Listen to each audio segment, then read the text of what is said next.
kind of as crazy as I am to be. Am I live? Am I live? I'm live. Hey guys, I'm live. How do I sound? Do I sound live? I should be live. Here you go. I don't see it yet. Well, no, it takes a second. It takes a second. Hello, everyone. Hopefully I'm live. My name is James Reyes. I am the box office artist. I am here at Gotham Central Comics here in Mississauga, Canada, and a lot of fun things going on because this is Gotham Central's 8th anniversary. Not sure if you can see, but I'll take a quick gander around here. You guys can see here some amazing, talented artists are here to help celebrate, and I'm happy to be a part of the celebration here at Gotham Central. And I just want to make sure I'm live. I don't even know if we're live. Are we live? Are we in? Fantastic. We are fantastic. We are live. And as guys, you know me, but I'm also here with my good friends. We have over here, below me down here, we have Mark Michael, and we have my good friend Martin Zeruto down there. Hi guys, how you doing? Doing all right.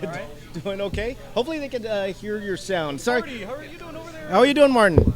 Doing great. What's up? Yeah. Okay. You doing good? They are sharing a mic, so I'm going to be doing most of the talking here for the most part. But again, we are here at Gotham Central having a wonderful time. Once again, 8th anniversary. And first of all, thank you to everyone who tuned in to our live show last week. And this might be our new home, actually. We might be doing the show from here on out right here at Gotham Central, just because it's a lot of fun and I don't have to clean up after, so it's a lot of fun. There you go. I'm going to ask my good friend Mark Michael, who's over here. Can you tell me who's in the chat right now? Anyone we'd like to shout out in the chat right now? Panda Art is here. All right, right on. Tin Banana Moon, hello, how are you doing? Carlos Morales, he got here. Carlos got here. He's on time because we are late. Yes, exactly. Artistic Arma 01 is here. Dylan Quintero. We got Star TV, Marika Agus, Agias. Right. I hope I'm saying it properly. Yes. Who else we got? 109 watching now. Who else is here? Who else wants to do a shout out? Star TV is here. Right on. Welcome. Eligio Virtucio. Yes. Rachel Sharp. Well, Rachel's here. Hi, Rachel. Everybody? Rachel, good to see you, Rachel, and great to see all of you here online. So, as you guys can see here, I'm going to be drawing on this Batman cover here, and like we did last week, I am actually going to be giving this away, all right? I'm going to be giving this away to a lucky viewer. So all I want you to do, okay, is to share this on either Twitter or Instagram. Share this feed on Twitter or Instagram, okay, for a chance to win this cover. At the end of the show, I will pick one of you who has done this. I want you to share this on Twitter or Instagram. Tag myself at BoxOfficeArtist. Tag Gotham Central at Gotham Central CC. I believe that's it. That's it. Gotham. Can you type that in the chat, by the way? Yeah. You could. Gotham Central CC. And maybe give a hashtag just so it's easier, guys. What hashtag should we use here? Marty's the hashtag How man. about maybe just Gotham Central? We'll do that. Or Gotham. BOA Gotham. BOA Gotham. Yeah, it's kind of. Yeah, but Gotham sure. box office? How about, okay, we'll do that. BOA Gotham, okay? You guys want to win this cover?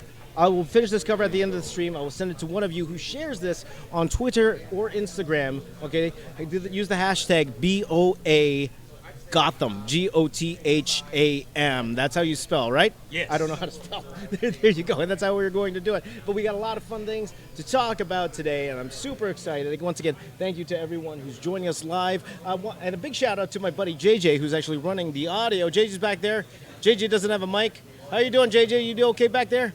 Hey, he gave me a thumbs up. JJ gave me a thumbs up. So we're doing okay. So far, so good. Okay, and this is exciting. A lot of people here. We got donuts, we got cake, and we got a lot of things going on. And I'm going to start drawing on this particular cover here. So, first things first, let's do a little bit of cleanup.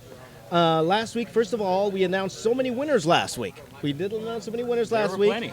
And for the most part, lot claimed their prize. Now, I did say I would give them till today to claim, but that one video is pretty old, and I think I might just give you guys a little bit extra time to claim your prize. There's a few on the coloring book video that did not claim their prize yet. So if you think you won, go check out that coloring book video. I actually pinned or replied to your comment. If you won some of those pieces, go check that out, okay? Now, if I don't hear from them next week, those will go back into the pool, and we will go from there. But we do have some more to give away today.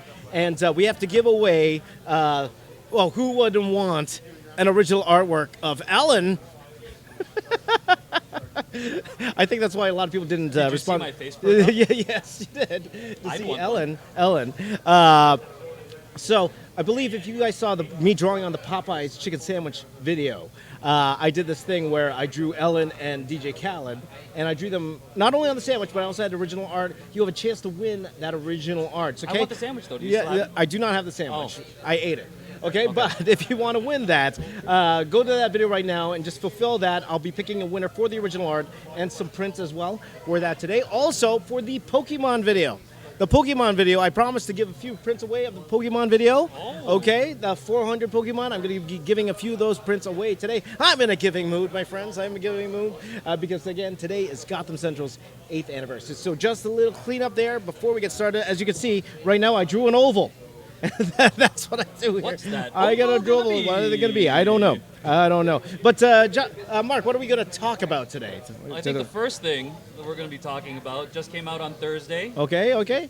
Star Trek Picard. Picard came out. Uh-huh. That's right. That's right. You know how James gets emotional about Star Wars? Oh, yes. I think Marty and I get pretty emotional when it comes to Star Trek. Yeah, Star Trek. I was crying all day. I had to wipe the tears before we started. Yeah, and because this is our first. Hi guys, how you doing? Because this is our first podcast here in Gotham Central. Just want to make sure. How's Marty sounding there, JJ? Is Marty sounding okay? How are you guys sounding? How's our audio? Let us know in the chat. You guys are part of the show as well. You guys let us know how the audio is. Can you hear us both? Can you hear us? Can you hear us? So I guess we all saw it. Yes, we all saw Picard. What did you think? What did I I pay? mean, Okay. You are a big Star Wars fan. Yes. Here we are. We're watching Star Trek now. Okay. Comparisons maybe, or comparisons aside. What did you think of that show? Well, first of all, I thought I was watching an episode of X-Men. I thought, well, what's Professor X doing here? Okay. And what's that mutant doing there? She apparently has some mutant powers. That's why she's going to see Professor X. As you guys know, I'm not the biggest Star Trek fan. To be honest, I never really actually saw Star Trek until the new movies that came out, the J.J. Abrams movies. Okay. So my only real introduction to Star Trek is the J.J. Abrams movies. Now, I am here with two super fans right down here. Hi. Okay, so they would have the proper perspective. Of course, I am not Robert Meyer Burnett here. But now, from what I saw, it's a very, very interesting story. Very, very interesting story. They did a lot of fun things. The visuals, especially for a television show, I thought they were really great. But I think you guys can actually contribute more to the conversation than I can right now. But why don't I give you guys each? Why don't you guys both let me know your thoughts on Picard? So, all right? question: Are we going to go into How you guys spoiler doing? territory? Huh?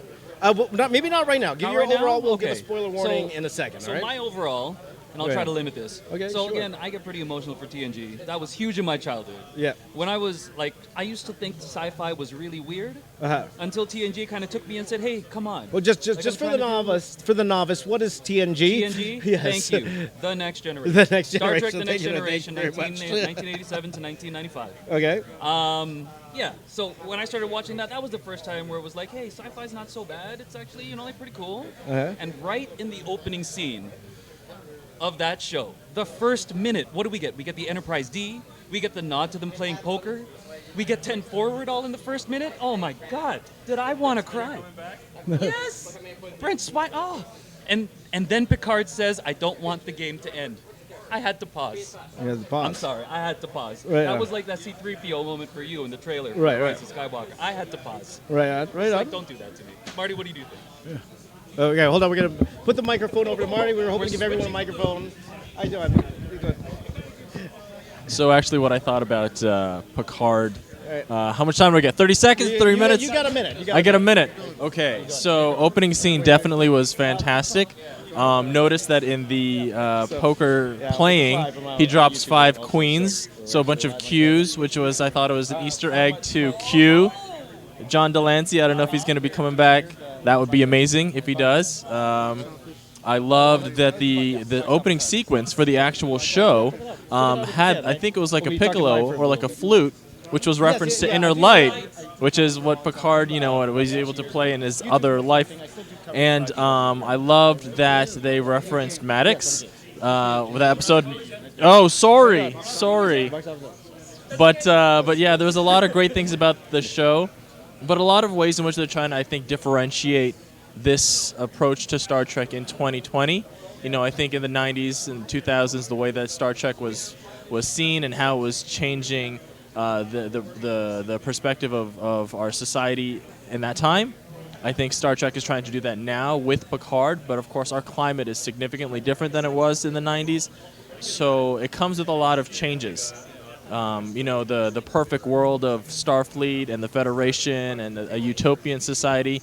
I don't know. Is it the same this time around? I guess we'll see in Picard. But I do think that that's what they're trying to do, and hopefully it's successful, because we love to see Patrick Stewart on the screen as Picard. Like, how can you not feel like you're coming home to something great? Were you already going to the theories? Sorry. No. Okay. Just like an impression. Okay, Yeah, there you go. There you go. Tell us what you think. Okay, but even before that, so apologies, guys, because there's a lot of people in the store, so people are going to come up and just say hi to me. So forgive me if I go a little bit off camera just to say hi to a few people who stopped by. By the way, if you are in the Toronto area, I'm going to be here till maybe around 3 o'clock this afternoon, so you could come on by and say hi. I'll be here hanging out. We'll be doing this podcast for about an hour or two.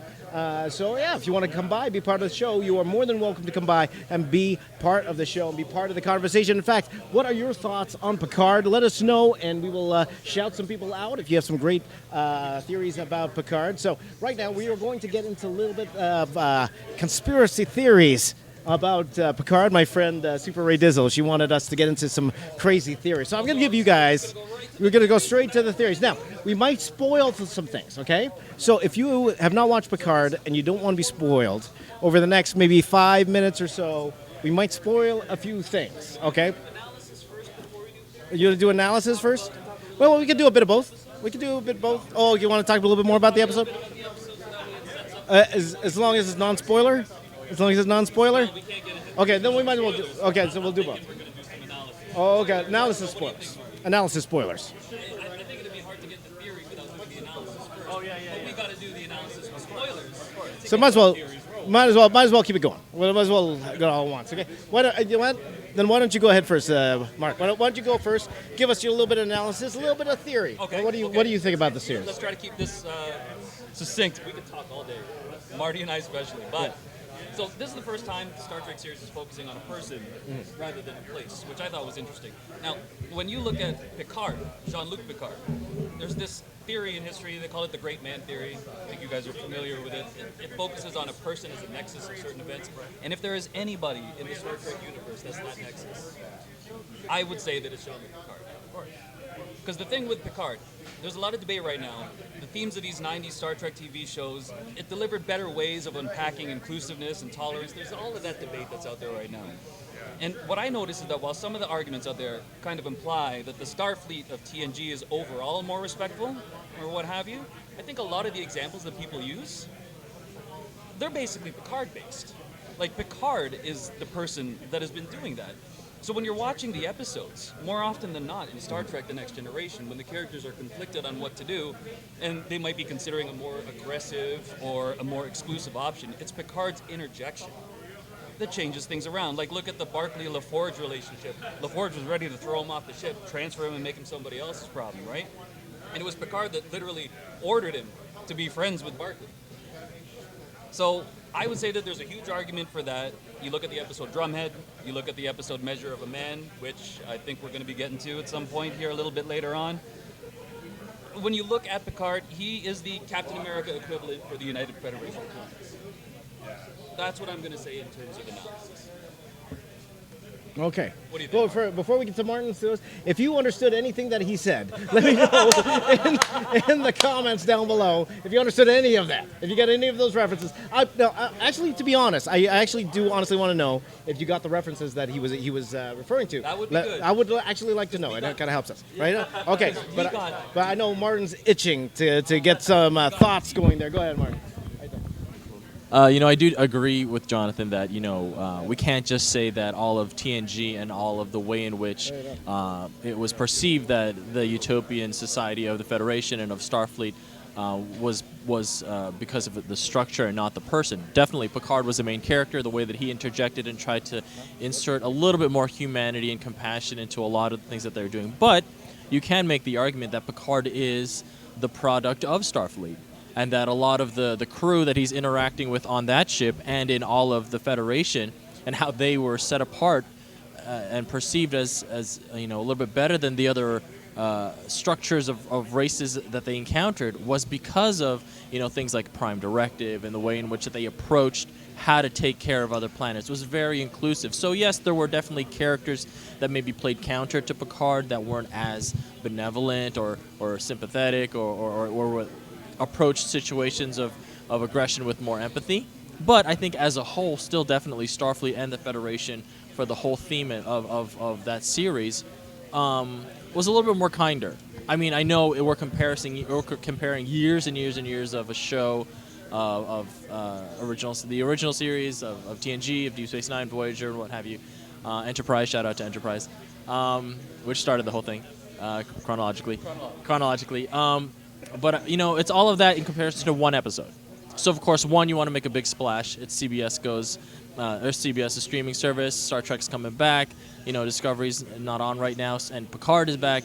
Patrick Stewart. So they have to, in one episode, show, well, what is it about Picard that's different from all of TNG? Like, you can make Easter eggs and fan service callbacks.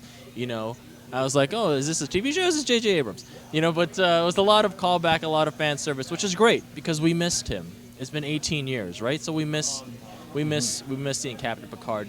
But I hope we don't sacrifice too much of what made Star Trek and Starfleet and the Federation great, that we all relate to as a fan base, just to try and do something different. You know what I mean? Yeah. Okay. Huh? Absolutely not. But if you did, let me know in the comments down below. 18 years, man. I was like in kindergarten. Yeah, we weren't even born yet. By the way, did I tell you guys my theories on this episode? Well, the first thing though, when I saw what's her name, Daj, the girl, her boyfriend, I'm like, oh man, they're bringing back the spiky dudes. The spiky dudes. They come around. They're like, they're always around. They're like, oh man, I like cake. And I'm like, oh man, we're gonna get more cake in the episode because everything looks better with the cake. With the spiky dudes. The spiky dudes. Oh yeah. Oh yeah. Yes, that's right. That's right. And then yeah. No, they were more stringy. Those are the. Oh my god. Yeah. And then knowing that Picard was in that farm, and I was like, oh man, you know what that means? Corn. Oh boy, I can't get too much corn in the series, and that's the type of series I like to see. It's corn. I don't think they ever used the word corn. Space corn. Oh, that's really deep Space knowledge. corn. I'm a big fan of space corn. Yeah, I was like, oh man. You're gonna have to watch the skin and watch out for the word corn. I don't agree. I think for the next episode we should all eat it with a big bag of space corn. What do you think? I'm into that. What do you think? Let us know in the comments down below. Also, let us know your theories about Picard in the comments down below. Okay. Should we go into some of our I hope so, because this sucks. Yeah? Okay. Sure, go for it. I'm reading the comments right now, and I think the commonality. Oh, you want to pick up a print? Oh, yes, all right, that's yes. the man you want to talk to right there. So I think what we were missing from that first episode definitely was some scenes on a ship. Like, get us on a ship, get us on a bridge, give us a mission. It's Picard, right? But it's the first time that we're focusing on a person and not necessarily a place. Deep Space Nine, Voyager. So interesting. That's an interesting observation, but it feels appropriate because it's Picard. I think definitely it's appropriate because we're aware that he's the main character, and that, of course, we want to get as much screen time as we want of Patrick Stewart playing that role. And like they showed in that teaser reel at the end, there's going to be a lot of things that are going to happen in the season, and it's not just going to be, monologues and introspection and reflection and all that stuff. But the magic of Star Wars really happens when everybody's clicking and trying to overcome certain challenges as they try to accomplish a certain goal, you know what I mean? And Picard, as the center of that, I think is where Star Trek and where he shines in that role. So I'm hoping we don't take too long to get to where we all want to see him play. Interesting about that, Marty, I don't know if you felt this when you were watching the show, but as longtime fans, you're watching this and you're like, oh man, I already have a theory in the first 30 seconds. And then 5 minutes later, they dropped the answer to whether or not that theory works. They did that like 4 times in this first episode. It was crazy. And the great thing about that is it didn't take 3 movies Yeah. for us to find out what her identity was. You figured it out. Right. Yeah. No mystery box there. Yeah, yeah, exactly. But you So- know what made this episode great? Space corn. I've really got to rewind it and see if there was corn in there.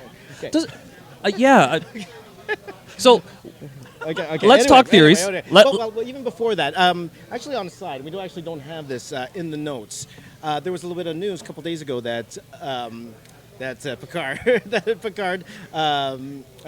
Patrick Stewart? Patrick Stewart Yeah. met with Kevin Feige, right? Yes. About possibly reprising his role as Professor X, which he said that he said goodbye to that character. What's it called in Logan, that him and Hugh Jackman said goodbye to their characters in Logan. Just quickly, your thoughts. Now, this wasn't in our show notes, but it just popped in my mind. What are your thoughts about about that even thought that he could possibly come back? Well, I thought it was pretty appropriate. I mean, where Patrick Stewart put it, where he was saying, if I did not do Logan, then I would be welcome to come back. Right.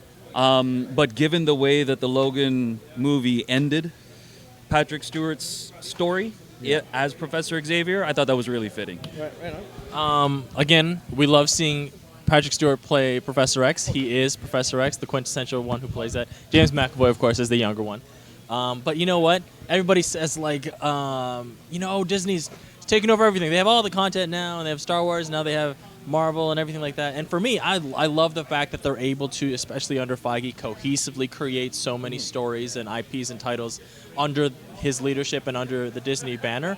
But in this instance, I'm like, let's have Patrick Stewart in Star Trek and let's let him just exist there. Just let him and let everyone enjoy his time there, be 100% committed. And you can see the joy in his face. He was actually on The View last week. I saw that, And he went on there and he officially announced to surprise Whoopi Goldberg and asked her if you could reprise your role as Guinan in season 2. Yes, And she that's right. almost broke down in tears, and you barely see her really get that emotional on that show.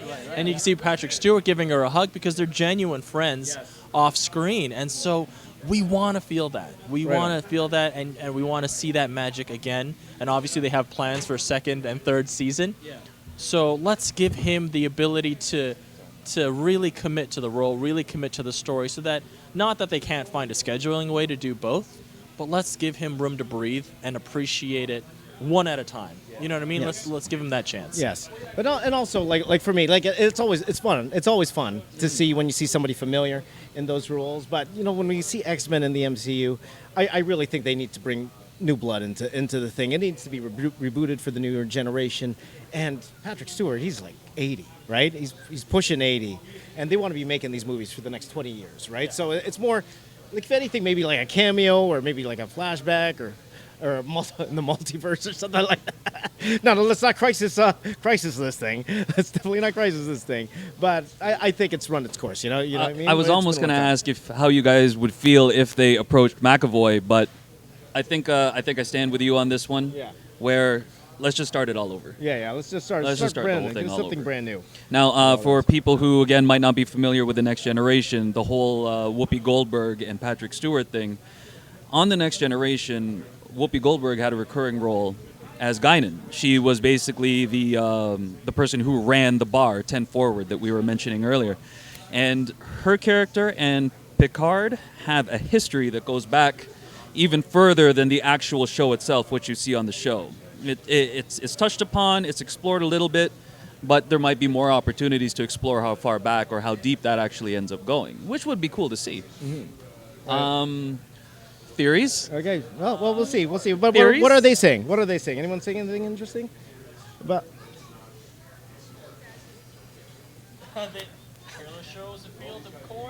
Everybody's talking about space corn. space corn. Hashtag space. Marty, I don't know if corn. we can call ourselves fans if everybody knows what this corn stuff is about. There you go. See, let's see who the real fans are. We talk about space corn. Well, Rohan says, I really There hope you that go. Picard doesn't Space overstay its corn. welcome and go on for too many seasons. I feel like it's going to all depend on how far it goes, like how we see this first season. If this first season makes us clamoring for more, I might want Yeah. more than 2. Right. Right on. We'll see. I mean, the concept of Picard overstaying is welcome. It's Picard. It's Jean-Luc Picard. You know what I mean? Like, we can see in the montage that he's not necessarily the captain of the ship. You know, he's offering some advice. Right. You know, I think that's always welcome. Yeah, I mean, yeah. Star Trek is Star Trek because of him as one of the pillars and the foundations of such a successful franchise. So Yeah. let's keep him on as long as we can, so long as the writing makes sense for it and they're not just kind of recycling. Right. But, Right on. But yeah, I think that'd be great. That's In terms great. of theories, By the way, thanks to One Mighty R. Thank you for the super chat. Really appreciate it. Once again, guys, you don't have to send a super chat. They are appreciated, and we will read out comments right away if they are super chatted. But thank you for that. But once again, you don't have to super chat. But if you do want to comment, that'd be great. If you wanted to share this video, it would be great. And if you do share this on Twitter and Instagram with the hash, what did we say the hashtag was again? It was Box. BOA Gotham. Oh, BOA Gotham. Or BOA Gotham Central if you want to type the full hashtag thing. Space Corn. Maybe hashtag Space Corn. Guess we're adding the space, Gordon. Okay. Yeah.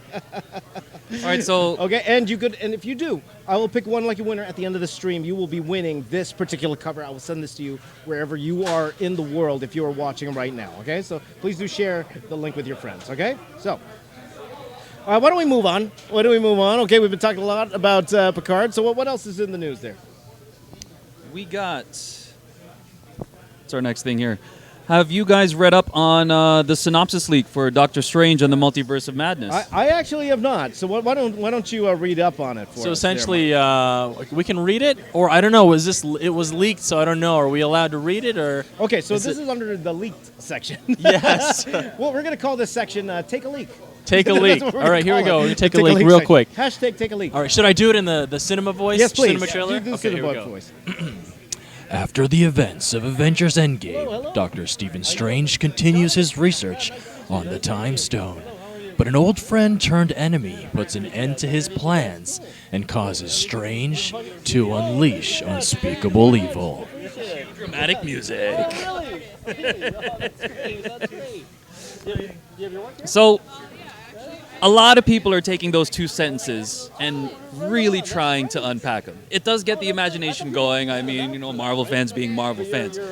So, I don't know what your thoughts on that, but my thoughts on that, if it has to do with the Time Stone, how does the Time Stone relate directly to a multiverse, right? A lot of the times we think of time being this linear back and forth. Now I'm wondering, does the Time Stone relate where you can start at any point in time and then follow different choices that result in future outcomes to unfold in different ways, and the ability to do that perhaps via Wanda, Scarlet Witch, being included in the mix? Now I'm thinking that maybe, what if the plot for the Multiverse of Madness has to do with Endgame's time travel annex, going back and forth, like in the Age of Ultron series in the books, where it's basically caused a crash of some kind because the Avengers have just been messing around with time so much that the fabric of time is unweaving, or something to that effect. And what if that crash, it being an old friend turned enemy, gives Mordo that opportunity to go back and destroy, maybe even take over the responsibilities of the Ancient One? Is that how we get into madness? Maybe. You know, the thing that's so interesting about the Time Stone is it's not just like jumping from point A to point B. It's micro changes in time. So it's like if something is about to happen, pause, turn it back a little bit. Something about to happen that you need to happen now, pause, turn it forward a little bit. And so I think we've only ever seen that happen on Earth 616.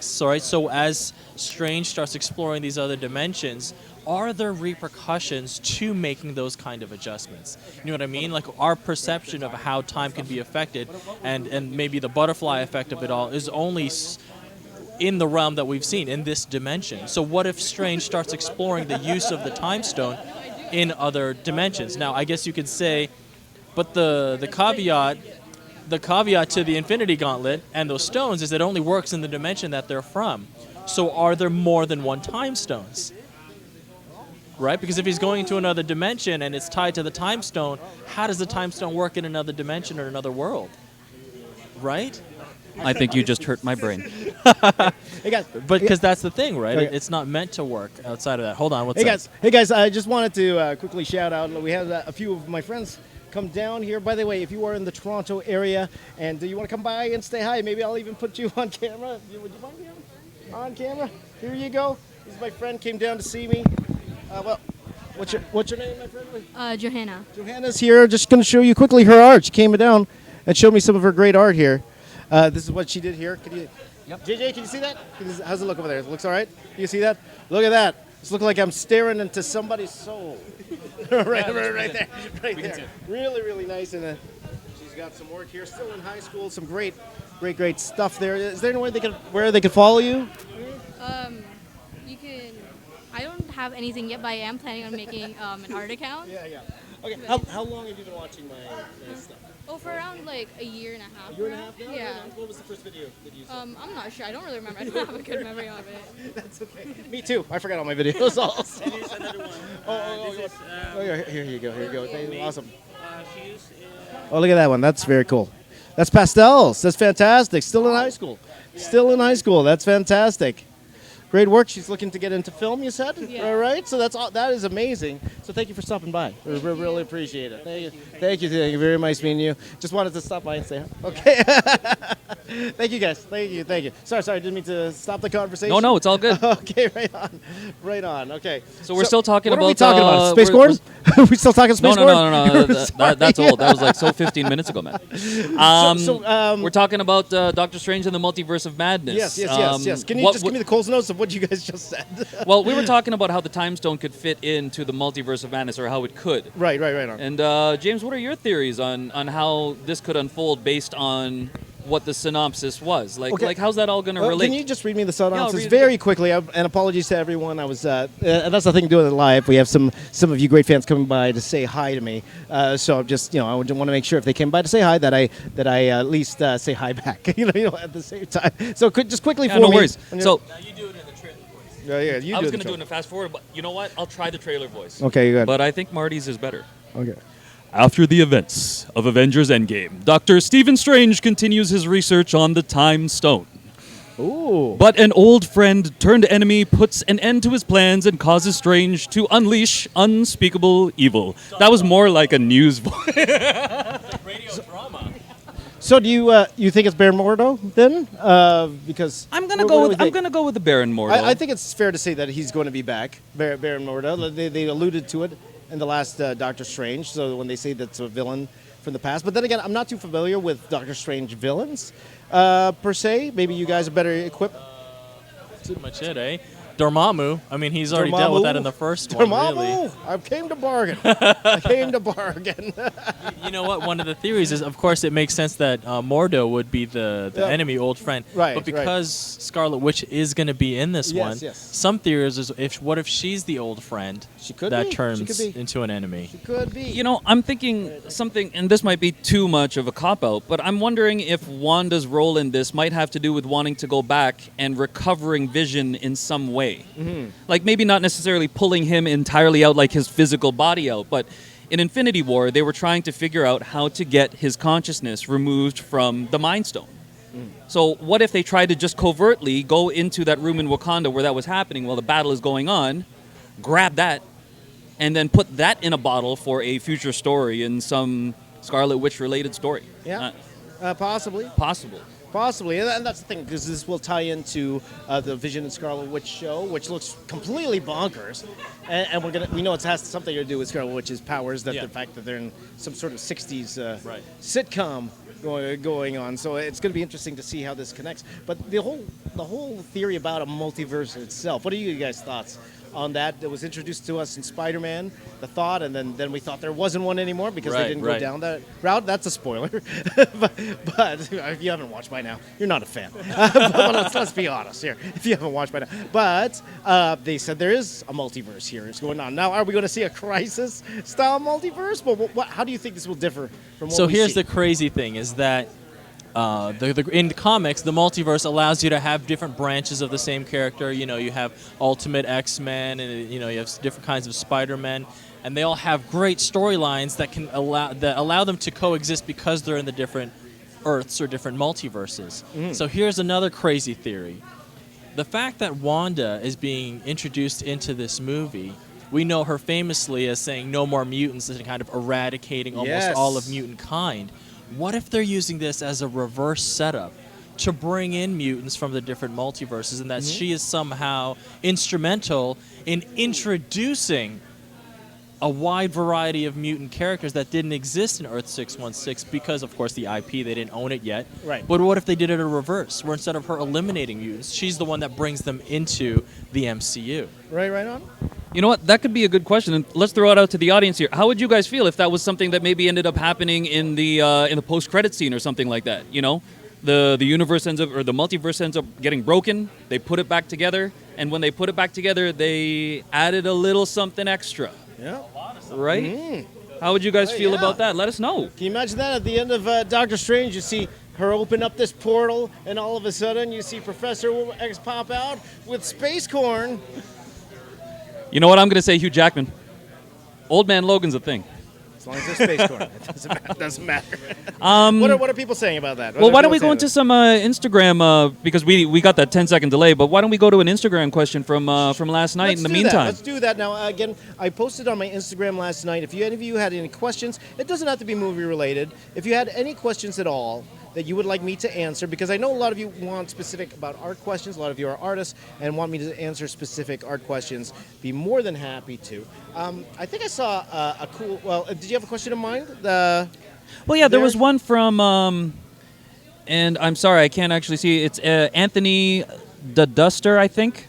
Please hit us up on Instagram if you are Anthony. But his question is, how do you improve and stay determined when you can't feel an improvement in your art?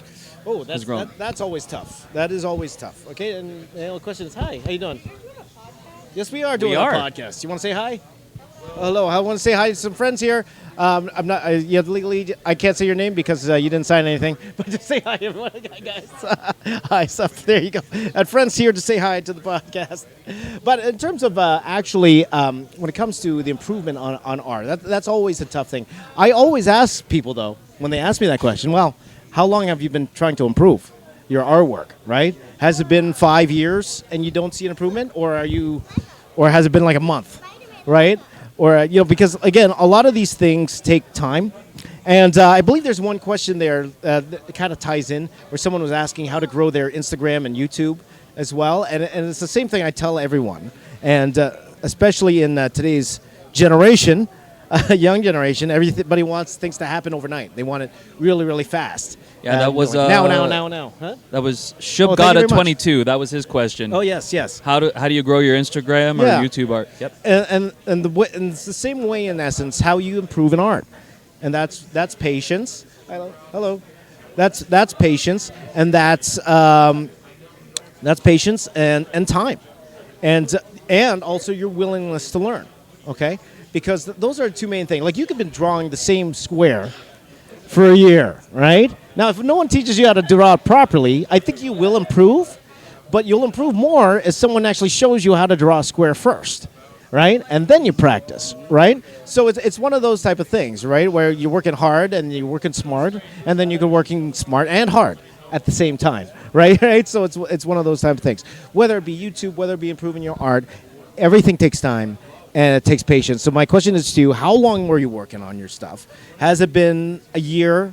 Has it been 2 years? And if it's not improving, maybe you're studying the wrong things, right? Maybe you're looking at the wrong things. Or maybe you're not even looking at all. So I would say maybe start looking at other things or going online courses. Everything's free right now. So that's what I would say to that particular question there. So thank you for the question. Again, if any of you guys have any questions for the pod, let me know in the comments down below. Maybe we'll take some questions down below and everything.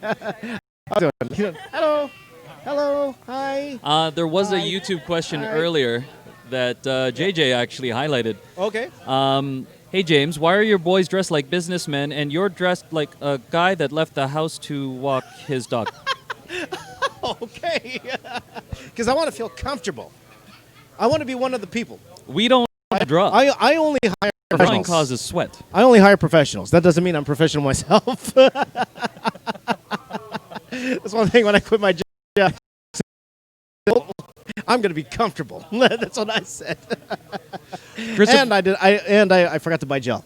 that too. Christopher Shaw's wondering if you're accepting commissions again yet. He's been wanting a Wolverine and Hulk Oh, fighting yes, Sentinels. yes. from you. As of right now, we'll see. Probably sooner than later. Yeah. But as of right now, no. But though at the same time, I don't really have anything big coming up right now. Though I do have some great ambitions for the YouTube channel itself. So I'm probably like right now. My focus on bringing back the YouTube channel to what was before, right? So you guys have been fantastic. You've been following me. Really means a lot to me. So my main thing is reconnecting with you guys, and that's really my focus right now. Is that's why we are even doing this show. This show doesn't necessarily get a lot of views compared to my other videos, but it's a way for me to connect with all of you. So that's my main focus right now. So we'll see. Hopefully in the future. But once I do, for sure, you guys will be the first to know, and that's. But with that, one thing I forgot to talk about with the Picard,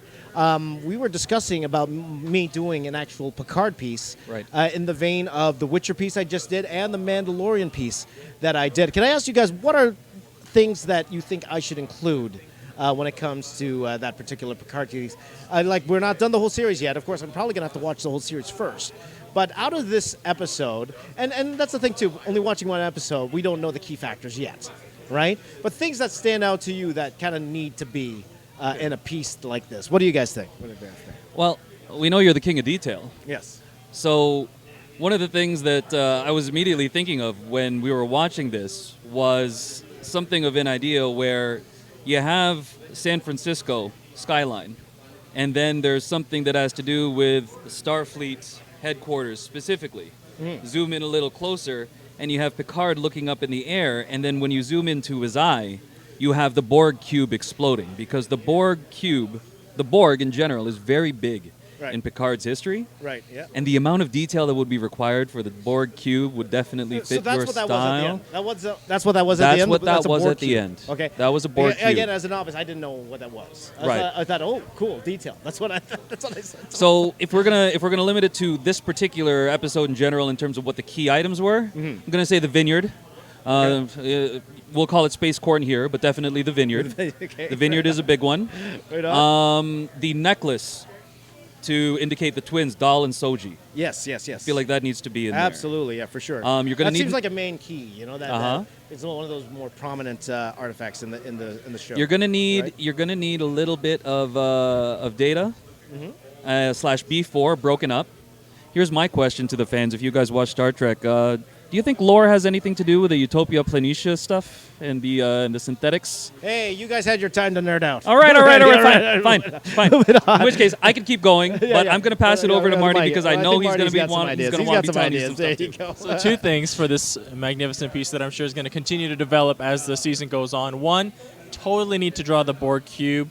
I agree with Jonathan on that. But what would be amazing is, because, again, you are the king of detail, how many Easter eggs can you incorporate inside that Borg cube? Because there's so many details in there. Can you put in the Borg Queen? Can you put in 7 of 9? Can you put in Locutus of Borg, which is what Picard was when he was assimilated? How many Borg Easter eggs can you put in that cube? Because it's going to be so much detail. Right on. And number two, they reference the huge rescue mission, the rescue armada that goes to Romulus and tries to transport hundreds of millions of Romulans. So you could draw so many transport ships trying to escape this supernova of an explosion. And that's all detail, and that's all what you're great at. Right on. Well, the scale of that, apparently they were comparing it to building the pyramids. Right. And the sheer number of things in there would be so many opportunities for detail there. Absolutely. Right on. Christopher Shaw just sent a super chat and said, Borg Picard. There are actually a few people jumping out and saying Borg Picard. Right on. There you go. Sounds great to me. Oh, and with that, I just had a thought, and we're going a little off topic here. Last week, we did talk all about the Colin Trevorrow Star Wars Duel of the Fates piece, and this week, concept art leaked. Some amazing concept art leaked for the Duel of the Fates series. So, we won't go in depth in all of that, although I would love to hear Marty's thoughts on this eventually. Maybe not today. Because we got lots to get through today. But he was ready. He was ready. He was like, oh. It's like taking candy from a baby. It's like, oh, take its feet forward. I'm sorry, what was that? But Space Corn? one thing I wanted to, that gave me a video idea. Oh yeah. What if I were to do one of my Star Wars pieces, but for Duel of the Fates? And so I would do one of those 8-board pieces. Guys, right? we need to know. What do you think? A Duel of the Fates piece? but An do it. 8-board. Yeah. An 8-board piece an based on 8-board the piece concept of a movie that Based on the did not concept get of Duel of released. Yeah. But we have all those concept art to draw on. But will I get in trouble too at the same time? As I am an official Disney artist. No, they probably won't care. They probably won't care. It would be a fun thing to do on YouTube, and not saying that because everyone knows I liked the Rise of Skywalker, right? At the same time, right? So be one of it's like an alternate version. But here comes Marty. He's itching to say So, something. okay. Go for it, Marty. Give it to me, Marty. So a twist on this idea, Duel of the Fates, and because Doctor Strange is coming out soon, Yeah. why don't you make it a Duel of the Fates where you incorporate all of the characters in cinema and TV that deal with time travel? The time So you have oh, Doctor boy. Strange, you have Doctor Who, and you have all of these different characters Oh, yeah. who are trying to duel out the fate of the worlds that they exist in, Oh, yeah. and you have all of them battling at the same. Right. So it's literally like a time travel. Like a time travel, the time travelers, right? Like we can Battle bring Marty from Royale. Back to the Future. Exactly. You have a DeLorean driving in there. Bill and Ted's Bill coming and up. Ted. Bill and Ted. That would be amazing. Well, I'll leave it up to the audience. The audience, what do you Yeah. guys think? Now, the best part about this is one thing I was not able to do when I was doing that whole Star Wars piece. I couldn't share that with you guys when I was working on it. You guys know when I did the Star Wars piece the first time around in 2016, 2017, I did that live and I did that all with you guys. This time when I did it last year, I wasn't allowed to. I wasn't allowed to do it live. I wasn't allowed to draw with you guys. This might be an opportunity for us to get back together again like the old times and do a fun piece. So I'm going to ask you, did you guys want me to do a straight-up tribute piece to Colin Trevorrow's Duel of Fates, or do you want me to do a fun time travel piece, including all time travelers? We'll call it a time travel piece, whatever. Maybe I could do both at the same time. And maybe I'll drop them smaller. A lot of people in the chat are just do it. Just do it. Going on. Just do it. Do it. Do it. Do it. Why should I do it? The same reason they gave us for Palpatine returning. Because.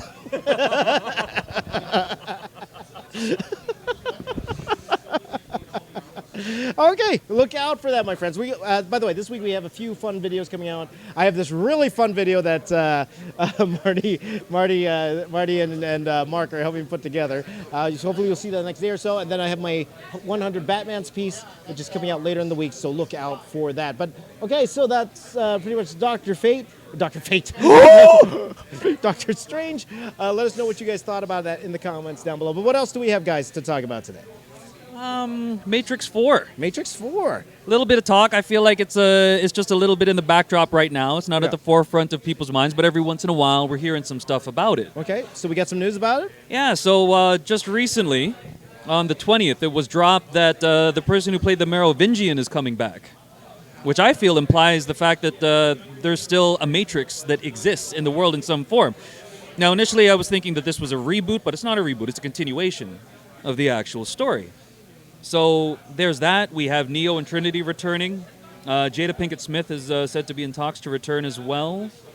Now, I'm going to throw it over to Marty first before I give my thoughts on it. But what else have you heard about it? Did you hear about the SF Bay area where they were casting some extras?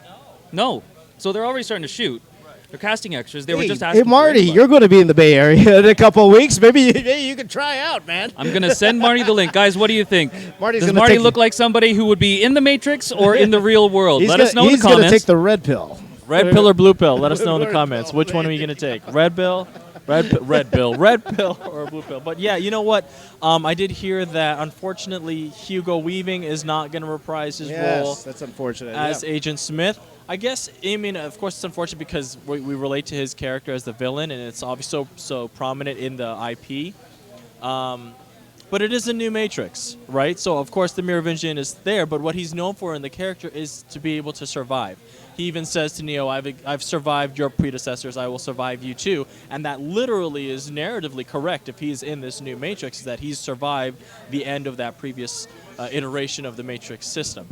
So Merovingian is there, Keanu Reeves and her name is escaping me, the one that played Trinity. Carrie-Anne Moss? Carrie-Anne Moss is reprising her role. So a lot of the questions is, well, why are they back? Right. And I was telling my buddy, what if Trinity is pregnant? And because she obviously had a relationship with Neo, so how does Neo come back? Does he come back permanently? And does their relationship create another one, but instead of through the Matrix, biologically? Ooh. Oh boy, Ooh. some juicy bits, my That's good. friend. Yes. Juicy, Stuff is juicy stirring. bits there, yeah. So here's what I'm thinking. Because Lana Wachowski was saying many of the ideas that him and his sister Lily explored 20 years ago about that reality are even more relevant now. And that's what he was saying when there was this initial announcement of Matrix 4.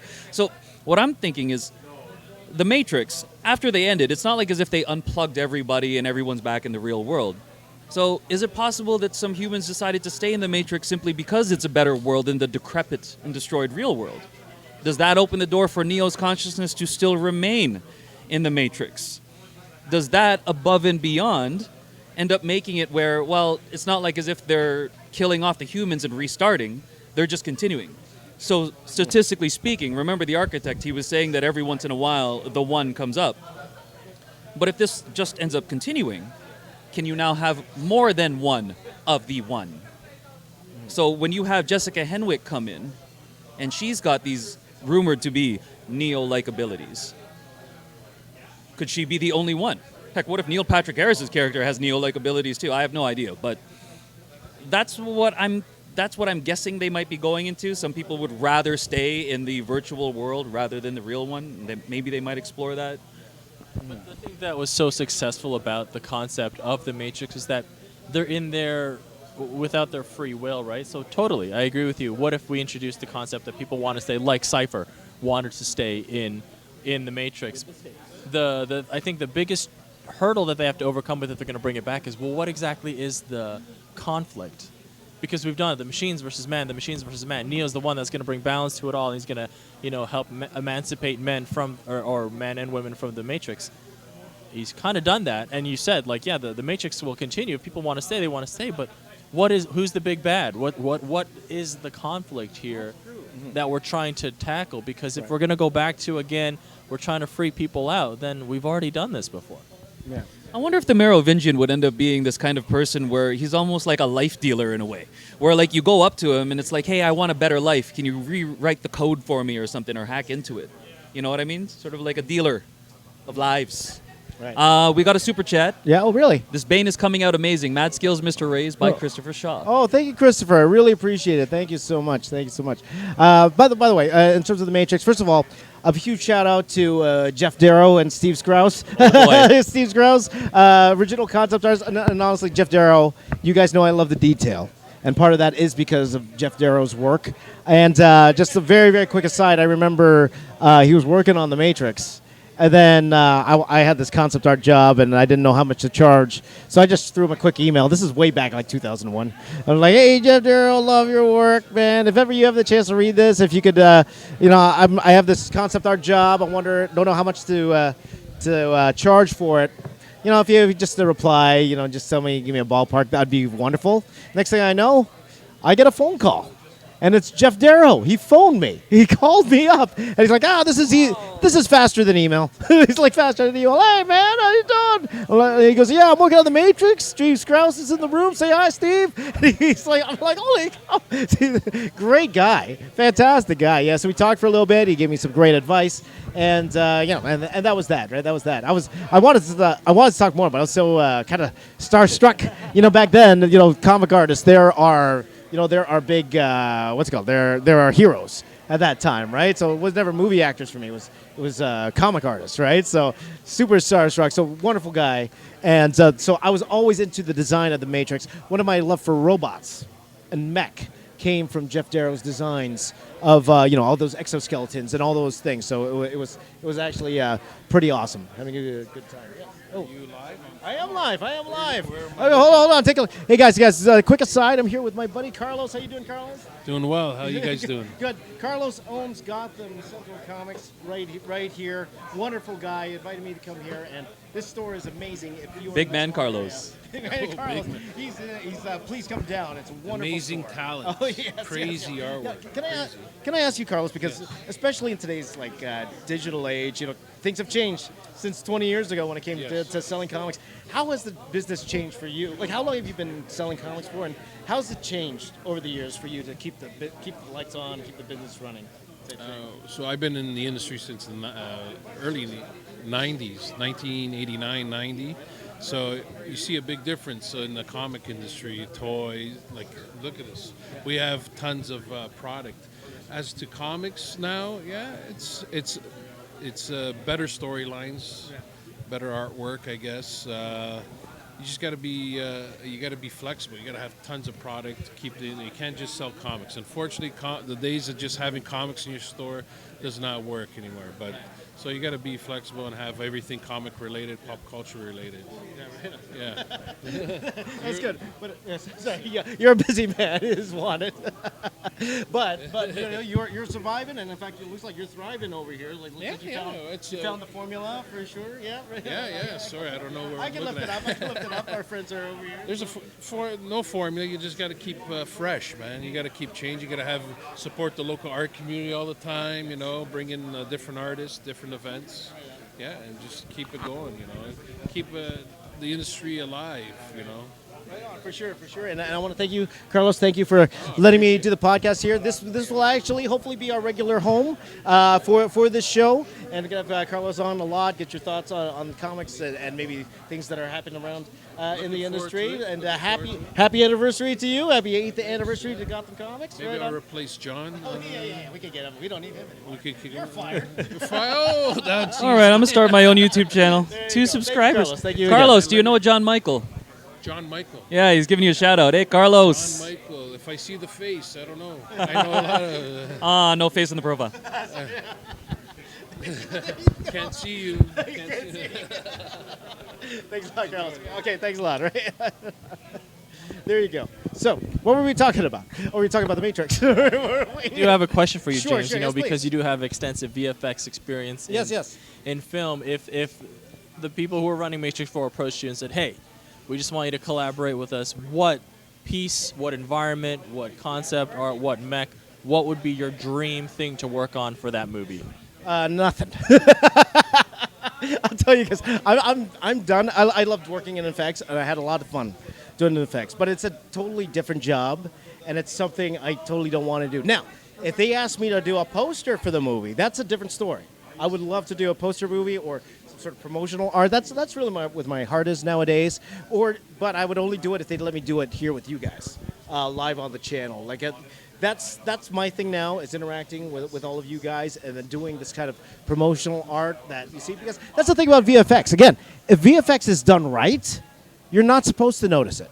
You're not supposed to notice it's good. You should, we of course have the fantastical things like big alien ships and stuff. Of course you're going to know that's VFX. But the real VFX, it's supposed to supplement the story, not change the story or distract from the story. So I wouldn't be able to make something that would be distracting from the story, right? I would need something to make something that's supporting the story. And there's so many wonderful artists who are really great at that, for sure.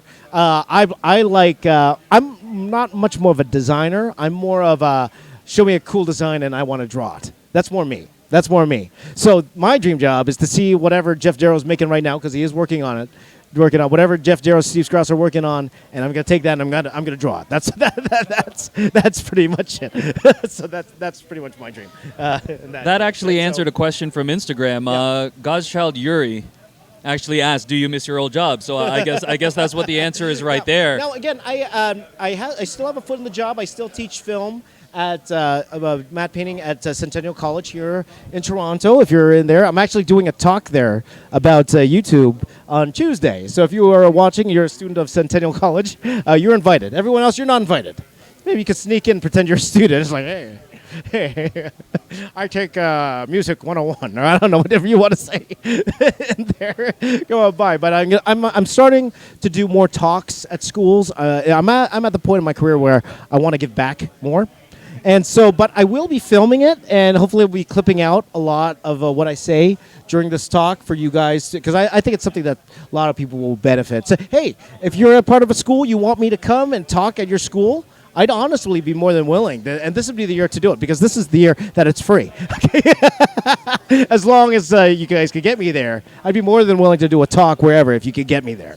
Sorry. Speaking of inspirational talks, we actually have a question from Panda Art. Yep. And they asked, I've been following you for years now, and I've been working on an Assassin's Creed drawing and was curious as to how do you find the willpower to finish a big drawing? And I think all of us can kind of provide our observations of how you're able to do it. Yes, yeah. But how have you been able to complete these huge, monumental pieces without losing your willpower or giving up? It's very, very simple. Space corn.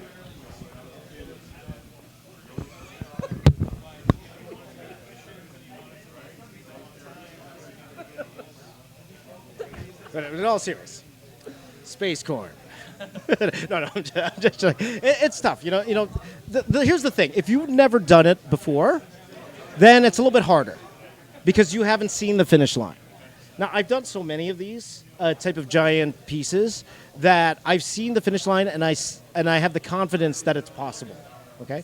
Now, also ask yourself, do you need to draw that big? That's what I'm also learning right now. Could I have done the same amount of detail? For example, with the Star Wars piece, could I have done the same amount of detail if I did it half the size? If I had smaller pens?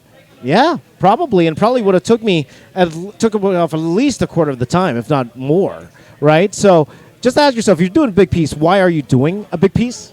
If that makes any sense, why are you doing it at that size? Is it because they want it that size? Maybe they want it for the size of the wall, but it's more of a confidence that I'm able to do something like that.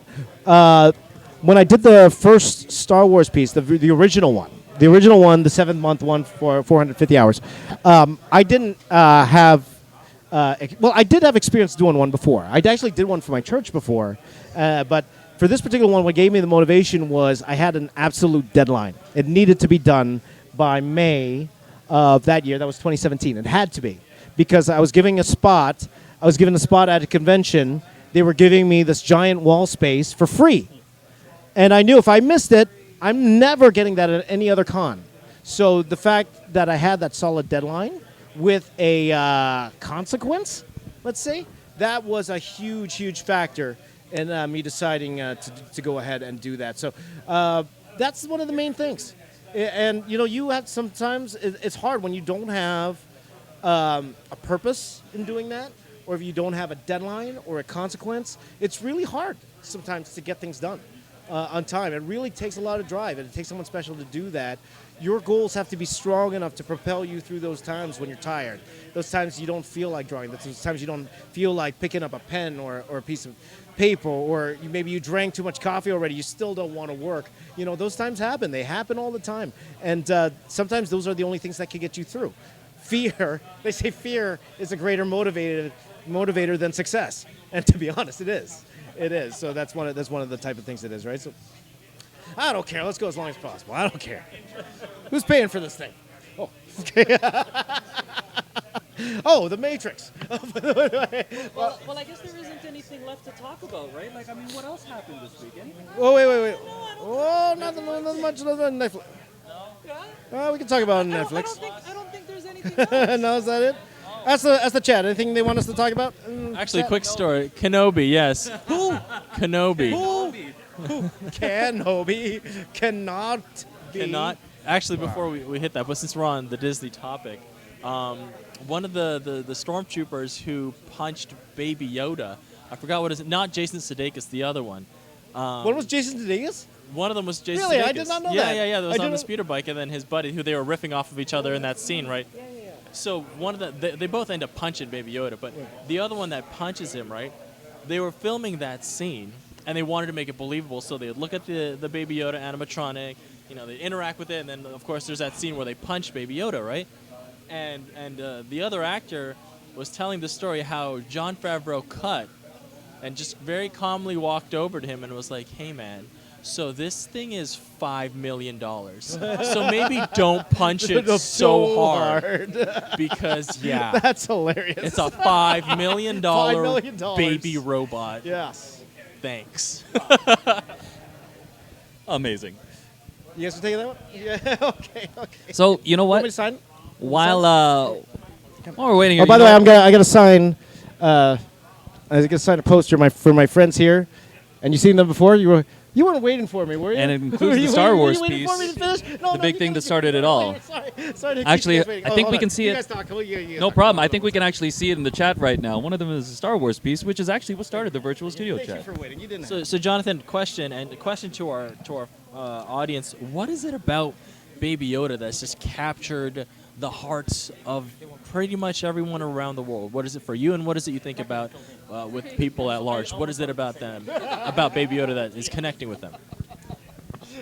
Aside from the cute factor, I think one of the biggest things that made an impact, or that caused Baby Yoda to make an impact, is that they were able to keep the thing a secret until The Mandalorian was released. There were no leaks. There was no, hey, there might be a Baby Yoda in this series.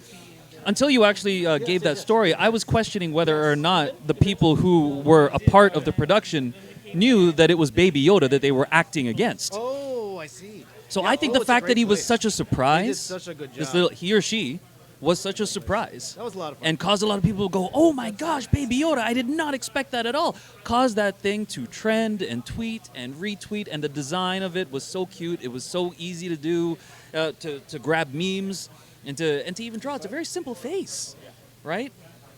I think that's a big thing that caused it to just leap far beyond and break the internet. And I agree that aside from just the cuteness factor of it all, which definitely he has, right? What I thought was such a smart and simple adjustment to his storyline, that obviously it is not Yoda himself as a baby, right? Like they've confirmed that. But that type of species and Yoda as a character, we've always perceived and have seen narratively as the wise, older figure that we go to kind of guide us in our journey towards our eventual goal. And so he's had that place in our hearts in that way. He's been colored that way emotionally for us as the guide, as the wise figure. And to flip that on its head, that now we're no longer looking to him as somebody to guide us, but as a small character, small entity to protect and to nurture. It kind of pulled at our heartstrings in another way that we weren't accustomed to relating to that character. And so now, all of those emotions that we felt and fondness for Yoda has been flipped on its head, where it's like, I gotta protect Baby Yoda because he's so important to me. You know what I mean? So we all kind of became this parent figure to this parent figure that already existed, but now in a baby form. That's so true. That's a really good point there. And I think overall, doesn't the Baby Yoda thing get our imaginations going? Because this Baby Yoda is supposedly about 50 years old. We've always been wondering, like, what is it about Yoda's race? What planet does he come from? What's his species? How old is he? There are rumors that he's like 1,000 years old. But if this baby is 50, then how old is Yoda? Just really gets that going, right? Yeah, so now there's more to the lore. Now we're really getting back and connecting with the whole like expanded universe building in our imaginations above and beyond whatever it is that we're actually just seeing on the screen. I think that's really getting it going for us fans, old and new again. And, it's funny now that everybody's hopping onto it. Like, Baby Yoda, no. You remember Baby Jabba? And no, we're going to do a Baby... Did you see that Baby Jabba? I Did did. you saw that? I did, and it's... And unfortunately, it's one of those things where the artist wasn't credited. And that's what I always hate when these people share it and it's not credited. But it's also a lesson for you artists out there. Okay, hold on. Let me just hold on. Artist, for my friends here, and this is a tip that I use to help protect when art, because it's always tough. It's always tough, right? I say never put anything up that's more than. I wouldn't put anything up over 1280p, right? First of all, even if you keep on 1,000, that'd be better. And also make sure your watermark is something that, first of all, actually has your name, or something that with your actual handle, as opposed to like a symbol. because people don't care what a symbol is. They're not going to research it. You should make sure it's either your name or your actual handle, and put it in a place where it's very hard to crop it out. Okay. Now you could feint it a little bit, right? But make sure it's in a place that does. It's never foolproof, and people will do things. And there are real Photoshop wizards out there who could do things. But at least it's a little bit easier to protect your work if you do that sort of thing, because it is a really tough problem. And you know what? Shout out to not just the fans of James and the Box Office Yes. Artist, but fans of creators all over the world who take the time to point out, hey, this is where this comes from. This is who created it. This is the original person who did this piece of art. Because you see it all the time on Reddit, on forums, on Instagram, and how it gets repurposed and repurposed and repurposed. And by the time it's been reposted 100 million times, the original person who did it is obscure, and the person who gets famous is the one who posted it recently. And so thank you to the people who actually take the time to do a little bit of the research, to call some attention to like, hey, it's great that we're all admiring this piece of artwork. This is actually the person who created it. What was cool about this one is that I'm going to say it's 2 or 3 days after Baby Jabba broke the internet. NBC News actually picked it up and found the artist. So I tried to put it here on the chat. I don't know if you guys were able to see it because we've got the delay. But his name is Leo Viti, V-I-T-I. And they actually even interviewed him and gave him a little bit of love. To say, hey, how do you feel about your image breaking the internet? Which I thought was pretty cool, being picked up by a major outlet like that. And it's funny, like this concept of breaking the internet. It's funny because it's like, well, how do you really break the internet? It's just another term for virality, right? But that's the thing, is that because there's so many platforms now, there's so much content out there, how do you break through the noise? There's so many things to watch, so many movies, so many IPs, so many streaming services, so many shows. There's only so many hours in the day, and everybody wants you to binge their show. And I was reading on Reddit, I found it so interesting, is that the concept of cord cutting, like, oh, you know what, I'm just going to stick to 1 or 2 streaming services, I'll watch.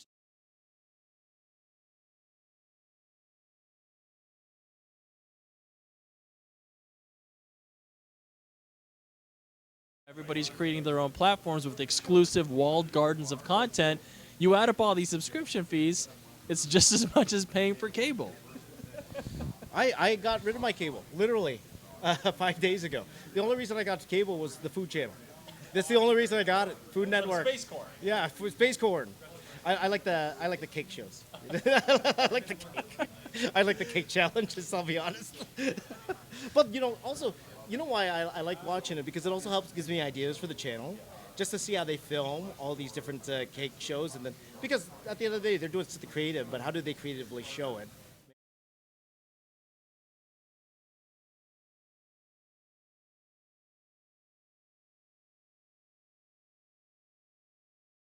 Giving away this cover here. The one you see right now, I'm giving it away. All you got to do is share the link to this video on Twitter, Instagram, with the hashtag BOA Gotham, GOTHAM, or hashtag Space Corn. One of the two. They actually said, will Bane be holding a can of Space Corn at the end? You know what? I wish I had that for this end, but he can with this one. Do it! He's going to do it.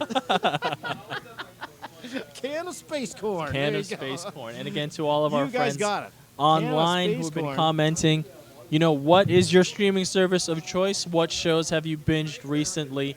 Are you all Witcher fans, Mandalorian fans? Which ones are you most excited to see come back? Yes. Have you sang Toss a Coin to Your Witcher in the shower? Yes. Answer yes. There you go. Would you like to give us a quick rendition, James? I'm shy. I'm a shy guy. Are you sure? I'm a shy guy. I think maybe you can near the end of the sing show. a little, huh? Somebody super chats at it. I'll do it. Okay. Someone super chats. All right, guys, we're going to keep an eye out for that. Do you want to hear James sing? Okay. But with that, in terms of the Netflix thing, what were you talking about? Just joking. How many of you? I want to know how many of you is the Clone Wars, the fact that they're having the final season of Clone Wars, is that enough for you to keep your Disney Plus subscription? How many of you are find you're stuck with Disney Plus after Mandalorian's done and feel like you're stuck for the next year because you paid for the whole year, like myself, and have nothing to watch because you've seen all these movies before? Let me know in the comments. I would love to know. Okay. Sorry. Moving on. Go ahead. Oh, and to all the Boys I Loved Before sequel coming up in 2 weeks. Not that I watch it or anything. So What? Sorry. I'm sorry. I got. I don't know. Should we talk about Kenobi? I don't know. Is that a thing to talk about? You gotta do it. Okay. I mean, we were just talking about Disney and Netflix. Netflix said they're going to drop a lot of money. $17 billion on content in 2020. That's right. Now that's a huge thing. So, James bringing out that question. What are we gonna do? What, like, for anyone that's with Disney right now? How do you feel How about much? that? 17 billion. That's how Wow, Netflix that's is gonna be that's like your month's salary. That's it. Wait a second. So I mean, for Netflix, my thing is, I like Netflix. I'm starting to find that I like Netflix for certain things. It's really starting to turn into a genre thing for me versus Disney Plus versus Amazon Prime. So I like Netflix for documentaries, police dramas, things like Collateral, Criminal. I don't know if you guys have gotten into that. I even find Ultraviolet fun. Please tell me that someone else has watched Ultraviolet other than me. Just you. One Just Strange you. Frog, Just you. Abstract. So I'm wondering, is that going to end up being a strategy in terms of Oh, boy. competition moving Oh, okay, forward? okay, They're sure, gonna sure. find out what Sure, their come back. strengths are, Just hold on to it. and then maybe double down on it. You know, I think, yes, definitely there are some, Disney's library is deep and extensive, but it's not all inclusive.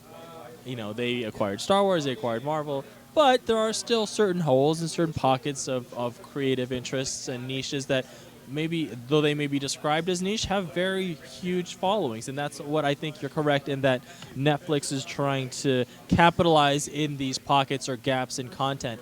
And what they're able to do really, really well that Disney has yet to really do, because they've just started entering the streaming game, is capitalizing quickly on trends and things that they know is coming up that people will want to watch content for. After The Mandalorian, you're kind of waiting, like, aside from the legacy of content, what's new or what's next? No offense to Jeff Goldblum, but there's got to be more than just one or two shows. Like, a High School Musical show, and Jeff Goldblum's not going to carry millions of subscribers. Whereas Netflix knows we're going to drop $17 billion next year because we know that our millions of subscribers want to watch something now. Right. And because the interests are so varied, they can't afford to waste time picking, well, we'll only do 4 out of the 10 that we think is going to hit. No, we'll make all 10, and hopefully 6 of them become viral smashes, and that's what we're looking for. That will convince people to say, you know what, I'm going to hold on to Netflix, because in a pinch, unless there's something I'm really looking for on Disney, I'm probably going to open up Netflix. Right. Well, I really think they had to do this, right? At the end of the day, they had to do it. Wait, hold on. 1 second. I got to write my email. You guys can't hear it. Right here?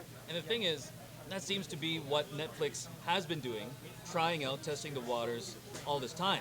What were they talking about last year? I can't remember the exact numbers, but they were basically investing more and dropping more on production of movies than they were actually earning at one point, I believe. Just to get that content going. And like you said, they're always coming out with something new. It might not always pop with everybody, but it's going to pop for somebody. I'm here. You got Stranger Things 2, Stranger Things 3, and then One Strange Rock comes out with Will Smith, that documentary. Those two things might not hit for one person. 1 out of the 2 might.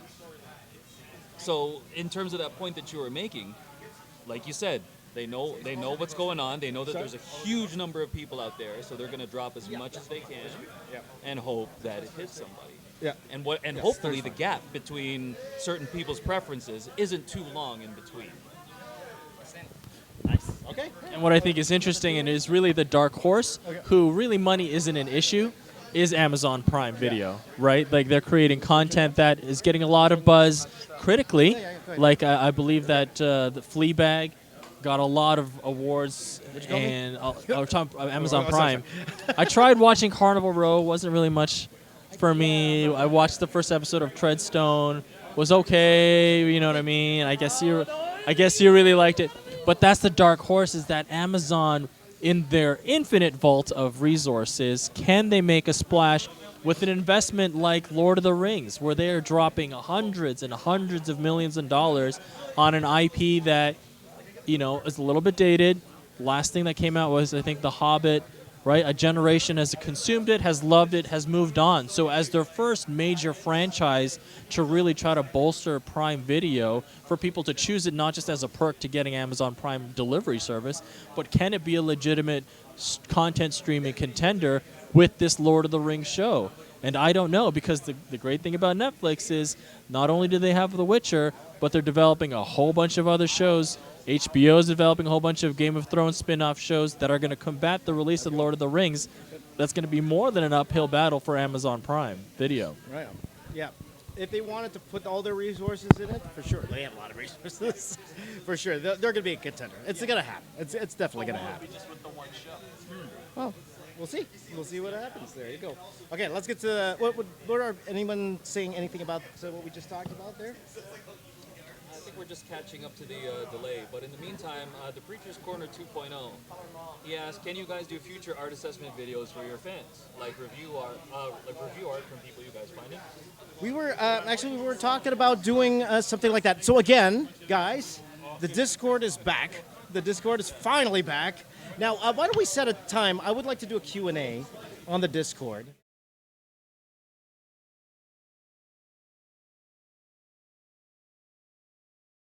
I want you guys to come over there. That's a chance for you guys to give us topics for the show, talk about it. I would love your video ideas. A perfect place for you guys to give me. I would take any video ideas you guys would love to give me. Maybe you guys can even give me suggestions. For example, this 100 Batman thing. Maybe we can even start that right now. Yeah. Why don't you guys go in there, go into the Discord, and give me examples of Batman that you want me to draw, okay? And then I will actually shout you out in the video, or the first one I see anyway. Okay. We're going to send a link invite to the Discord app in the meantime. Yes. And also we'll pop it on your Instagram. Right on. And your Twitter. Right on. So. What were we talking about? Doing that, we were talking about.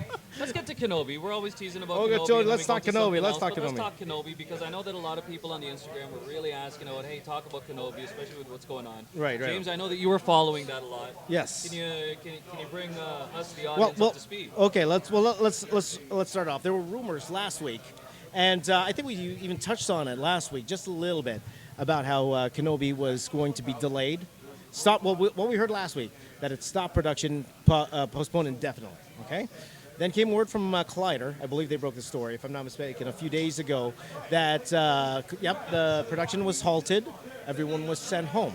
And that put Twitter in a fizzy, they go dizzy. Now, Ewan McGregor did clarify things at the Birds of Prey opening. And he said that, what is happening is it is delayed. It's delayed till January. And what they are doing, they're shortening the series from 6 episodes to 4. And the main reason for that is to cut out the filler, okay? And we'll get to that in a minute, what that particularly means. And they are still on track for the release that they always wanted, which I believe was July, Is it July? I forgot. July 2021? Was that correct? That's what it is now. Yes, July 21. And they're still on track for that. And it's just hubbub about nothing, right? So that is the overall story. Am I missing anything there, Michael? I think that was pretty much it, right? No, that was pretty much it. Yeah. Release 2021. Right on. Why don't you guys go ahead and talk about it before I give my particular thoughts here? Well, my thing is, whenever anyone starts talking about there might be a potential delay, or whenever there is a delay, and then you hear changes in the production, one of the big things is the scrutiny moving forward. So the expectation from the fans is, was this extra weight worth it? Or right. was all of this hype about what's going on with the production worth it? Right. So for me, why is it only 4 episodes? I'm wondering if they're going to try to go the Sherlock route, where each episode, in terms of its budget, is treated more like a movie, because we don't know how long these things are. So are they going to treat it like a movie, where logistically you can have better production value by dividing the series budget over a smaller set of episodes? That's what I'm wondering. Mm-hmm. And I know that Disney is being very cautious now about the Star Wars brand and how it's being handled for obvious reasons. So maybe in terms of reworking the script, they probably want to capture what is it that made The Mandalorian so great for fans, really analyze that, hammer it down, and get the best ingredients of it moving forward. That's what I'm doing. Okay. I definitely agree that is part of the equation. We've captured lightning in a bottle. Why not try and do it a second time as carefully as we can? And again, you're battling a very vocal, either you can say minority or majority of those fans who are a little displeased with Disney Star Wars as of right now, despite the great success of The Mandalorian. How much time do I have? I'm about to go off to an epic rant here. Oh, here we go. Rant. All right, I'm so sorry. Keep it positive. I'm so keep sorry. it positive. I'm trying to be positive. Keep it here. positive. Keep it positive. Try to be positive. Go ahead. Go for it, man. Go think for it. This is a great idea. Asterisk. Great idea if, one, not everybody is in lockstep with where the IP is supposed to go streaming-wise. If Kenobi was not in line with the vision that Feige and Filoni had for Mandalorian and the Star Wars IP as a whole outside of the cinema, then absolutely we got to rework it. Right. We cannot, for me, we can't have this fragmented approach to Star Wars storytelling that had very mixed reviews and reception that happened with the movies. Right. As a caveat to that, nothing against those who worked hard on episodes 7, 8, and 9 and the stories that they tried to tell, and for the actors who came back. But I think what we can all agree on was that the planning approach to it, where you had Kathleen Kennedy with J.J. Abrams, and then Rian Johnson, and then Colin Trevorrow, and then back to J.J. Abrams, obviously there was not No as plan. a cohesive approach to the narrative storytelling of these three movies that could have benefited from saying, hey, maybe we should just pause, let's go to Skywalker Ranch and hash out a plan together that we all agree on, and then execute, right? So assuming that was what I would say is the very apparent reason for why there was so much issues with 7, 8, 9, if they're trying to avoid that with Kenobi, I think that's great. Let's have Filoni, let's have Favreau, Deborah Chow, and everybody involved in all of these Disney Plus Star Wars shows, and be on the same page. Yeah. This show can go this way, this show can go that way, but at the end of the day, it's all under the umbrella of what the IP is meant to go moving forward. If that means we wait an extra year, a couple of months, I don't think that's so bad. Right. Yeah. Oh, that's great. And it's my thoughts as well. I thought you were going to go another direction. To be honest, you said epic rant. I was like, ooh, let the hate consume you. No. And I agree. I totally agree. And it's one thing about The Mandalorian. Oh, I did like the comment about the filler part of it. So in terms of, I felt in Mandalorian, I love The Mandalorian. I think we all did at the end of the day. And I did think there were a couple episodes that could have been tightened up, or probably didn't even need to be there, to be honest with you, right? So, how are you doing, my friend? Good. You want me to sign this? Are these signed? Oh, unfortunately, I don't. Marty, I feel really funny. It's like I'm in class and I'm just looking at my phone, sort of thing. Maybe Carlos has something. Maybe just ask him. Sorry, guys. Why don't you guys keep talking? Let me just finish this up. Here.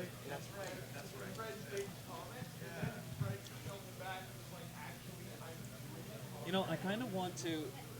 I don't think James has seen the lip thing with Yoda's thank My you very much, Stick. Ben. Thank you. Have you seen that? If you want Have you to, seen that? my YouTube channel here.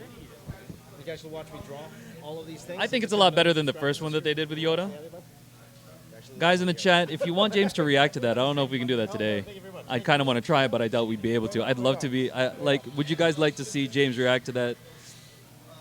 In the meantime, what should we look at here? I know that there's been some. Eternals stuff that's been going out. I don't know how excited you are about that. I haven't had enough in terms of Eternals to be excited yet. I didn't tell them I finished my thought. Sorry. Fine. Sorry. That's the thing. You're here, and then people. No, it's all good. We were only talking about Eternals, so you know what? Let's nix that. Well, yeah, but let me just say that I'm glad they're cutting out the filler. And like you said, if it needs reworking, why not rework it? At the end of the day, right? You looked online. The moment, and that's the problem with the fandom right now. The moment they hear something wrong, they go to Twitter. They blame this person. They blame that person. They blame this person, that person, without hearing the whole story. But it also shows that sometimes when there is smoke, there is fire. There might be something going on, but at the same time, we're not behind the scenes, right? And unfortunately, the thing that gets clicks these days. Messing up, or they're not getting along. That's what clicking the stories. When things are going hunky-dory and all perfect, right? Then they're not going to get the clicks from all these different social media outlets, right? So that's why they're louder. That's why those things are louder, and that's all we hear, and that's that's what happens, right? So we're going to take Ewan McGregor at his word that everything's fine and that's going, and everyone's super excited for the story. I heard they wanted to rework some things because they felt it was a little bit too similar to The Mandalorian. That's one rumor I heard. Like in terms of Obi-Wan and Luke and The Mandalorian and the Child, they wanted to rework it just a bit, and hiring more writers to come on and just flesh out the story a little bit more. So whatever they have planned for it, I'm super duper excited about it. I want to know what you guys think about it. Let us know in the chat or in the comments down below. So let me know what you think about the space corn here. Do you see this right there? I drew a can of space corn right there. Aiden, you're asking where we're streaming from. For anyone that just joined us, we're streaming from Gotham Central. That's in Mississauga. It's in the Greater Toronto area. So if you guys are in the area, please stop by. James is going to be here until at least 3. We are currently at 1. It might end up being a little bit longer. We're not sure yet, but quite possible.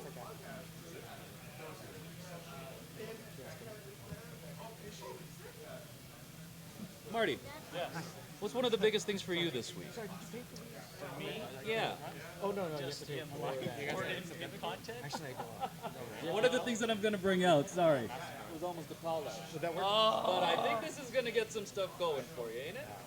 Oh my gosh. Okay, can we I just didn't bring my out real quick? Yeah, let's just geek out. Okay. Sorry about that. So while you're talking about this, because we were like, let's save it for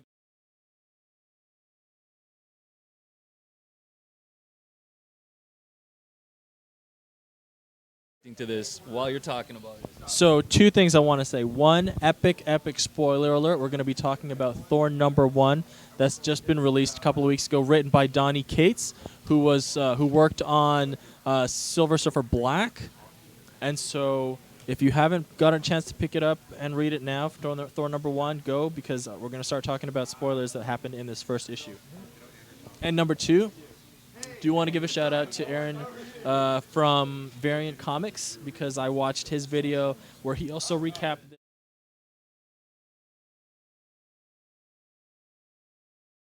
YouTube channel, because they really break down what happened in this comic. Okay, having said that, quick recap. So Thor is now the king of Asgard. Does a really cool thing where he throws his Mjolnir, gets it back, little note left there by Tony Stark. But the real focus of this whole thing was that as he's making, are we allowed? Yeah. So as he's about to make his big speech, out from the sky drops Galactus, and he just completely obliterates half of Asgard because he's so huge. And Thor is like, "What are you doing here?" And Galactus says, "I need your help." So Thor gathers all of Galactus's heralds, asks him what's going on, and Galactus said something about the Black Winter. And Silver Surfer comes in his new black form. Shout out to Silver Surfer Black to find out how he ended up all black instead of silver. And he explains to him that the Black Winter was the one that consumed and killed Galactus's original universe. Galactus is the only survivor of his universe, and he's now in ours. And the Black Winter is coming for our universe now, and he needs Thor to help him stop it. And so Silver Surfer says, well, there's actually these 5 planets that I've hidden from Galactus. Yeah, because Ghost Rider ended up becoming one of his heralds.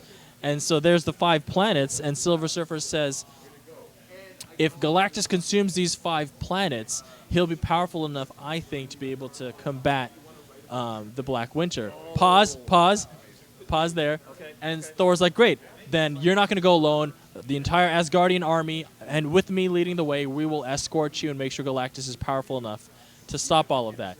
He goes to Galactus, says, hey, Galactus, let's go. We're going to give you all these things. Okay, pause there. And he's like, okay, we're going to follow you. And Galactus is like, no, you don't understand. When you look into the Black Winter, what it shows you back is how you're going to die. The first time I saw the Black Winter, it showed me I was going to die due to a black nebula that I thought was the Black Winter. I eventually escaped. The second time I looked into the Black Winter, I didn't see a nebula. I saw you, Thor. And so in Galactus's mind, Thor is going to eventually kill him. But he says, before that happens, I still need your help. And so flip page. He turns Thor into one of his heralds and imbues God Thor with the power cosmic. So not only is Thor now Odin level powerful with the Odin Force, he is galactic herald cosmic level powerful now. Like it literally cannot get, aside from like Living Tribunal and like it cannot get any more powerful than that. And he is now cosmic Thor. I just can't. Box Office Artist Live. We spoil comics so you don't have to buy it. there you go. How insane. Okay, that is incredible. That is a credible story. Yeah, for sure. Okay, guys, we're gonna have to start wrapping up. I think JJ's gotta leave soon. He's gotta leave soon. It's 1:15. I think we went way over time here, for sure. Is there any last-minute things that we need to discuss before we go ahead and give away this prize? By the way, I'll give you guys one more shot. One more shot. All you gotta do is share this live link on Twitter and on on Instagram, okay? And you share it with the hashtag either BOA Gotham GOTHAM or hashtag SpaceCorn. SpaceCorn, one or the other. We will give that away. Actually, because of the time, I probably won't give away those other prints today. Okay, I know I said I would be giving away today, but we just ran out of time. My buddy's got to go. We'll just give away the main prize today. I will be giving all of those away next week. I will be giving away all of those prizes. Okay, so that's okay. That's good. Thanks a lot. Okay, so do that right now. Okay, but thank you guys for a wonderful show. We had such a great time for sure. Okay, so why don't we go ahead and pick a winner? So I'm gonna ask my friend Marty. Marty, give me a number between 1 and 2.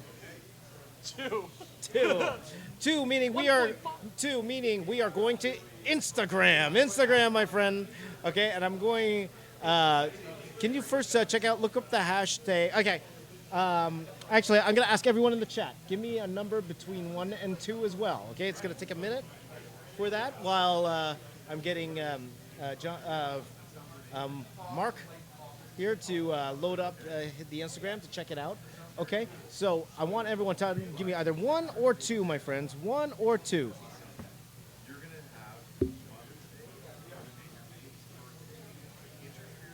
Got a number 2. We got another number 2. Okay, all right. Everyone's going for 2.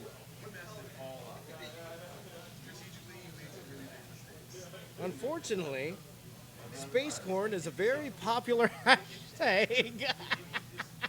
Yeah, I saw that. You know what? Let's go to Twitter. Okay. Sorry, nobody shared on Instagram, which is fine. I understand.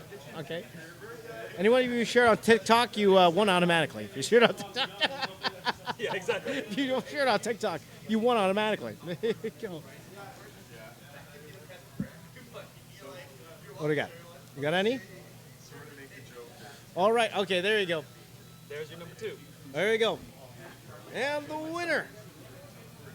winner of the Batman cover, I want to give congratulations to my friend, the Big Homie. I love the name, first of all. To the Big Homie, thank you so much for sharing and being part of the live stream. Congratulations, you won this Batman cover, my friend, and I'm glad you're on Twitter. It's actually easier for me to contact you. Okay, so I will contact you. I'm gonna like this. Let me just like it quickly. I'm gonna like it. I will message you, and congratulations, you won this Batman cover. Thank you for watching, and thank you to everybody in the live chat for watching. I will be giving away a sketch cover like this every live stream, and the only way you get to participate, be part of it, is if you watch the live stream, and I'm so thankful for you guys being part of the show. Thank you to my friends here. First of all, let's go with my friend, Mr. Mark Michael. Mark Michael, thank you for joining me. Where can they find you on the webs? I have many different names. Okay. So you can find me at John and Carr on Instagram. That's JONENCAR. And on Medium, you can find me with the names the other way around. So that is Michael.Martis. No, make it harder, will you? Yeah, I know. and my good friend Martin, we're about to sign off. Can you just quickly say goodbye and tell everyone where they can find you online? Okay, thank you all again for joining. Tune in every week. Yes. I just want to say, my friend Mark, my good friend James, these guys are talented. I'm just very humbled to be part of the show every week. Yeah. And thank you for messaging in the chat. Though we don't always get a chance to shout out everybody, we value your time. He's just living his dream, and we're all getting to see it come to life together. So on. see you guys next week, Right on. hopefully. Where can they find you online? Are they allowed to follow you online? Find me at the box office. There you go. Never mind. I should take out the. By the way, ignore that. I'm thing I married. put under his Or at Smarts if you really Smarts, want there to you find go. me. If you wanna You follow know, you'll on find Instagram. there interesting images of Chick-fil-A sandwiches. Hey, it's the best. The best. Let me just say It was. fantastic. And shout out to my Chick-fil-A. wife, There Erica. you go. I love So- you.